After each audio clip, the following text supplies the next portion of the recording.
दोस्तों, बिहार चुनाव में एनडीए की शानदार जीत के बाद अब दिल्ली धमाके से जुड़े कुछ बड़े खुलासे सामने निकल कर आ रहे हैं। रात जम्मू कश्मीर के श्रीनगर थाने में भी धमाका हुआ और बड़े दुख की बात है, इस धमाके में भी 9 लोगों की जान जा चुकी है, जबकि 32 से ज्यादा घायल हो गए। बताया जा रहा है कि फरीदाबाद से जब्त विस्फोटक का सैंपल लेते समय ये ब्लास्ट हुआ। हालांकि इस धमाके के पीछे डीजीपी का कहना है कि ये सिर्फ एक हादसा है, ये कोई आतंकी साजिश नहीं थी। जम्मू कश्मीर के श्रीनगर में नौगाम पुलिस स्टेशन में आज रात करीब 11:30 बजे के लगभग ये धमाका हुआ और इसमें अब तक 9 लोगों की मौत हो गई, 32 लोग घायल हैं, जिनका 92 आर्मी बेस और स्किम्स सोरा हॉस्पिटल में इलाज जारी है। अधिकारियों के मुताबिक ये ब्लास्ट उस समय हुआ जब पुलिस व्हाइट कॉलर आतंकी मॉड्यूल मामले में जब्त विस्फोटक के सैंपल ले रही थी। हालांकि अभी तक ये पुष्टि नहीं हो पाई है कि क्या पुलिस स्टेशन में पूरा 360 किलो विस्फोटक रखा गया था या फिर इसका कुछ ही हिस्सा लिया गया था। लेकिन फिलहाल जम्मू कश्मीर के डीजीपी नलिन प्रभात का कहना है कि ये सिर्फ एक हादसा था। सैंपलिंग के वक्त ब्लास्ट हुआ और इसमें मारे गए 9 लोगों में कौन कौन से टीम मेंबर और अधिकारी थे, जिसकी जानकारी भी आप देख सकते हैं। इससे पहले आपको पता होगा 10 नवंबर को देश की राजधानी दिल्ली के लाल किला के पास कार में जो ब्लास्ट हुआ था उसमें अब तक 13 लोगों की मौत हो चुकी है। हालांकि वो धमाका आतंकी धमाका था। जांच एजेंसियों की जांच में ये बात की पुष्टि हो चुकी है और सरकार ने खुद भी ये अनाउंसमेंट कर दिया है, राइट। तो उस धमाके के बाद तो हमारे देश में बिहार चुनाव के दूसरे चरण के मतदान हुए, फिर बीते दिन चुनावी नतीजे भी आ गए जिसमें एनडीए की शानदार जीत हुई। 202 सीटें जीतकर एनडीए ने नया रिकॉर्ड बना दिया। तो कहीं न कहीं देखा जाए तो दिल्ली का जो धमाका था वो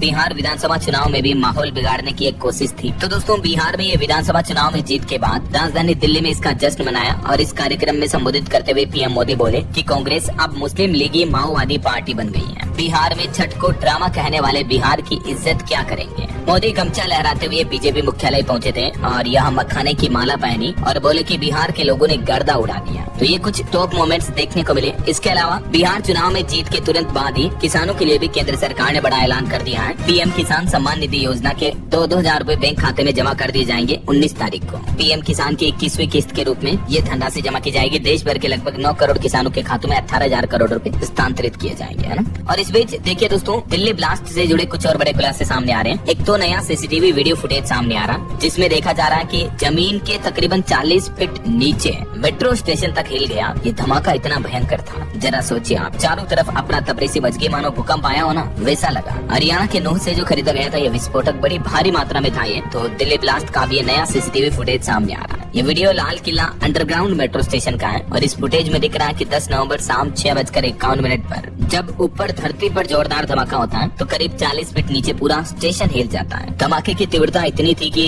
खाने की दुकान का काउंटर तक हिल गया और उसके सामने खड़े लोग घबरा कर इधर उधर भागने लगे। कुछ ही सेकंड में स्टेशन पर पूरा अफरा तफरी मच गई। ये देख सकते हैं आप सीसीटीवी फुटेज भी। मतलब इस बात से ये पता चलता है कि कार में जो विस्फोटक था बहुत ही बड़ी भारी मात्रा में था, राइट। वहीं इस मामले से जुड़े कुछ और बड़े खुलासे देखिए दोस्तों कि दिल्ली ब्लास्ट में अब पंजाब राज्य का भी कनेक्शन सामने आ रहा। पंजाब के पठानकोट में आर्मी एरिया के पास मेडिकल कॉलेज का एक और डॉक्टर भी अरेस्ट हुआ क्योंकि इस डॉक्टर का भी अल फलाह यूनिवर्सिटी से लिंक मिला। वहीं बताया जा रहा है कि जो लेडी आतंकी थी वो देश छोड़ने की तैयारी कर रही थी। आतंकी शाहीन दिल्ली ब्लास्ट से ठीक 7 दिन पहले इसने अल फलाह यूनिवर्सिटी में पासपोर्ट वेरिफिकेशन करवाया था। मैडम सर्जन इसका कोड नेम था और डॉक्टर शाहीन शहीद फरीदाबाद की अल फलाह यूनिवर्सिटी में बने फ्लैट में रहती थी और यहीं उसने पासपोर्ट वेरिफिकेशन के लिए फोटो भी खिंचवाई थी। यानी देश में आतंकी धमाकों की साजिश के बाद शाहीन का प्लान था देश छोड़कर भाग जाने की तैयारी कर रही थी। जांच में खुलासा हुआ कि शाहीन को मैडम सर्जन कोड नेम से जाना जाता था और इस ऑपरेशन से जुड़े सभी साथी और जैसे मोहम्मद जेम्स से जुड़े आतंकी शाहीन को इसी नाम से बुलाते थे। डॉक्टर मुजम्मिल शाकिल की डायरी से ऑपरेशन हमदर्द का भी खुलासा हुआ है। वहीं इधर अल फलाह यूनिवर्सिटी मस्जिद के इमाम की भी बीवी यानी उसकी पत्नी अब सामने आई और बोले कि दोस्त का सामान रखने की कहकर मुजम्मिल ने कमरा लिया। उमर भी रोज आता था मस्जिद। और दिल्ली में ब्लास्ट करने से पहले वो जो ब्लास्ट करने वाला डॉक्टर था उसने नमाज पढ़ी, फिर पार्किंग एरिया में इंतजार किया, फिर कार की बैटरी से डेटोनेटर को जोड़ा और 3.5 घंटे बाद लाल किला पर धमाके की साजिश की। ये कुछ नए खुलासे अब आज देखने को मिल रहे हैं दोस्तों। इधर दिल्ली ब्लास्ट मामले के बाद फरीदाबाद में मस्जिदों की चेकिंग अभियान शुरू कर दिया है। इमामों से पूछताछ की जा रही है। सादी वर्दी में हरियाणा गुरुग्राम में भी पुलिस तैनात है। अल फलाह यूनिवर्सिटी के 15 डॉक्टर अभी अंडरग्राउंड है। वहीं हरियाणा नूह के डॉक्टरों का भी आतंकी कनेक्शन पाया गया। हिरासत में लिए 3 डॉक्टरों का अल फलाह यूनिवर्सिटी से नाता मिला।